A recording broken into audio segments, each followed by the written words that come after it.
Olá! Vamos mergulhar hoje num dos conflitos que mais mudaram o mundo, a Primeira Guerra Mundial. A gente vai entender juntos as causas, os eventos e as consequências que não só definiram uma época, mas, na verdade, todo o século XX. Para a gente entender como o mundo foi parar numa guerra dessas, a gente precisa olhar para a Europa um pouco antes de 1914. E o que a gente encontra é uma baita contradição. De um lado, a chamada Bela Época, sabe? Um tempo de muito otimismo, com invenções incríveis aparecendo, muita cultura. Mas, por debaixo dos panos, a coisa era diferente. Era a paz armada. As nações estavam competindo, fabricando mais e mais armas, fazendo alianças secretas, uma tensão que só crescia. Essa situação toda transformou a Europa num verdadeiro barril de pólvora. Vários fatores aumentavam a pressão e todo mundo meio que sentia que era só uma questão de tempo até que uma faísca acendesse o pavio de vez. Ok, vamos ver quais eram os ingredientes dessa pólvora. Primeiro, o imperialismo, com as grandes potências brigando por colônias na África e na Ásia. Depois, o nacionalismo extremo, que botava lenha na fogueira das rivalidades, sabe? Um exemplo claro disso era o revanchismo francês, aquela vontade de se vingar da Alemanha. E, para completar, a corrida armamentista, que deu para todo mundo um poder de destruição que ninguém nunca tinha visto. E toda essa tensão acabou se organizando em uma teia de alianças militares. De um lado, tínhamos as potências centrais, do outro, a Tríplice Entente. A ideia, em teoria, era se proteger, mas, na prática, isso criou uma armadilha, um efeito dominó. Se atacassem um, todos os seus aliados entravam na briga também. E então, no meio de toda essa tensão acumulada, veio a faísca. Um único evento, um assassinato numa cidade chamada Sarajevo, foi o que bastou para detonar o barril de pólvora inteiro. E aqui está o estopim, o assassinato de Francisco Ferdinando. Ele era o futuro imperador da Áustria-Hungria.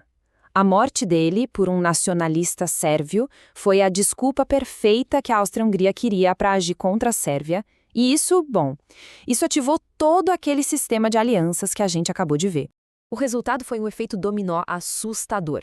Em pouco mais de um mês, aquele assassinato em Sarajevo puxou todo mundo para a guerra. A Áustria-Hungria declara guerra à Sérvia, a Rússia se mobiliza para defender a Sérvia, aí a Alemanha declara guerra à Rússia, depois a França e pronto. O Reino Unido entra também, uma crise local tinha virado uma guerra em todo o continente. Só que a guerra que começou não parecia com nada que já tinham visto antes. O que era para ser uma guerra de movimento rápido acabou virando um impasse terrível, sangrento e que deu origem a uma nova e pavorosa forma de combate, a guerra de trincheiras. O ponto-chave para entender isso é a tecnologia. A mesma revolução industrial que trouxe a Bela Época, agora estava produzindo armas de destruição em massa. Metralhadoras que faziam qualquer ataque a pé ser um suicídio, artilharia que destruía tudo e até armas químicas, gases venenosos que traziam uma morte horrível. A tecnologia favorecia a defesa e, por isso, ninguém saía do lugar. E a vida nessas trincheiras era um pesadelo. Os soldados não lutavam só contra o inimigo. Eles lutavam contra a fome, o frio, a lama, as doenças, os ratos. As condições eram tão ruins, mas tão ruins, que ajudaram a espalhar a gripe espanhola. Uma pandemia que, depois da guerra, matou mais gente que o próprio conflito. Era uma luta diária só para sobreviver. E para ter uma ideia do absurdo que era isso, olhem só esse dado da Batalha de Verdão. Mais de 300 mil mortos para avançar menos de 10 quilômetros. É chocante. As trincheiras se tornaram um símbolo do desperdício de vidas, onde avançar alguns metros custava uma geração inteira. A guerra se arrastou nesse impasse por anos. Mas aí chegou 1917.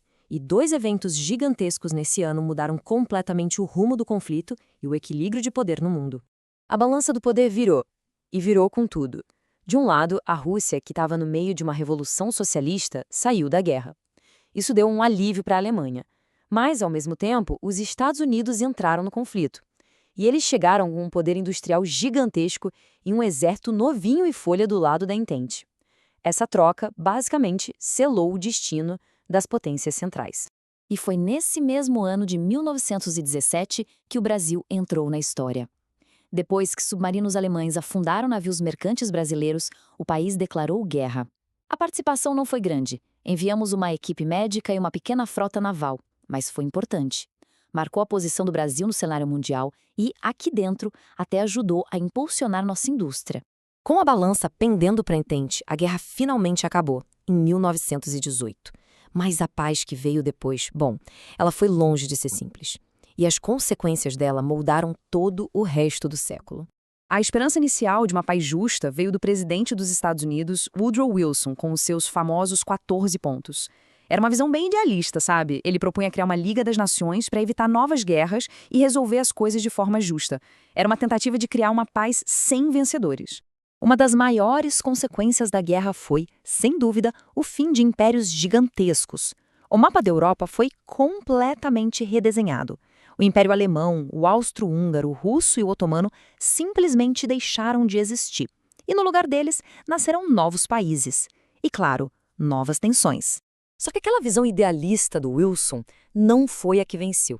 O que prevaleceu foi o Tratado de Versalhes, que foi imposto à Alemanha.